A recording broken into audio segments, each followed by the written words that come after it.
They call him Seatin, the man of legends. Hello, ladies and gentlemen, and welcome to a leveling guide for mages to get from 50 to 60 purely by grinding. Now, this was one of the requests I had on the Rift subreddit.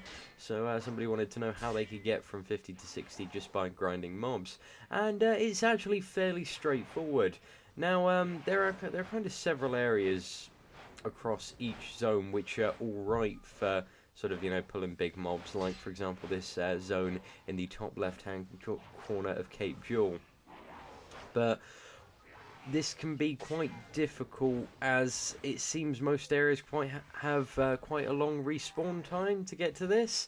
So my advice would be for grinding and actually finding mobs is actually just go around each zone and pull masses of mobs in each section and complete the Carnage quest while you're going about. So that'd be my advice. Just because the respawn rate isn't really fast enough in any area apart from one area that I found in Kingsward, which I'll show you guys a bit later on.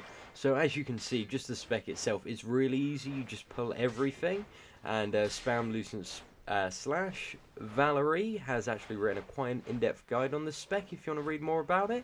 But you also can use your charge to deal additional damage and shield yourself, and you have a ton of utility, so it's very, very easy and straightforward and quick to pull stuff. And also the survivability is great. So this is actually what I used initially to level up on the first day of Storm Legion, and the build's got a lot more powerful since then, so it should be an absolute breeze. But yeah, anyway, this build just basically consists of pouring all your points into Harbinger, and the rest, well, 11 points into Chloromancer and 4 into Stormcaller. Very straightforward kind of thing. So yeah, I'll attach a link to that and also Valerie's guide to it, which is very straightforward, simple, not complicated at all to read. So just have a sort of read through that, and that'll talk you through everything you need to know. So yeah, you can take big groups of stuff. A couple of things I'd also recommend is having quite a few health pots on yourself, and also using power stones. Now these can be found in the auction house, and they're fairly cheap. It depends which ones you get. They're about 4 plat each, and they can last for up to 4 hours. So definitely stock up on those before you do this.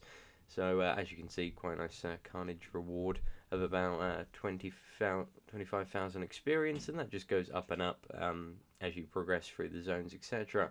Another thing I'd suggest is getting patron status, so you can get a patron vial like I've just got up at the moment, 40% experience, so basically your journey's going to go 40% faster.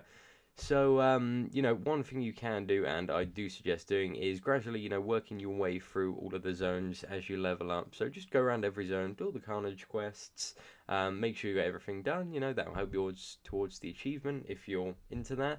It's especially helpful when you get to max level, well, sort of level 58, to do all the Carnage quests in Ashura, Steps of Infinity, and the Dendrome, so you can go around grinding doing these, and these will actually give you Infinity Stones, which can be used for endgame content. So that's the area in Kingsward that I was talking about earlier. It has sort of all the satyrs and wasps if you want to grind them. But apart from that, it's fairly straightforward. Just go around, do Carnage quests, grind mobs. It's not really advisable to stay in the same spot for one time, because just the respawn rate on everything's a bit naff, unlike the old world. So I haven't yet found any sort of really good areas, but I haven't fully in depth explored every area. So if any of you guys have found a little niche area that in the low level zones that's good for grinding, feel free to leave it in the comments below, and I'll certainly give it a mention. Anyways, guys, thanks for watching, and take care.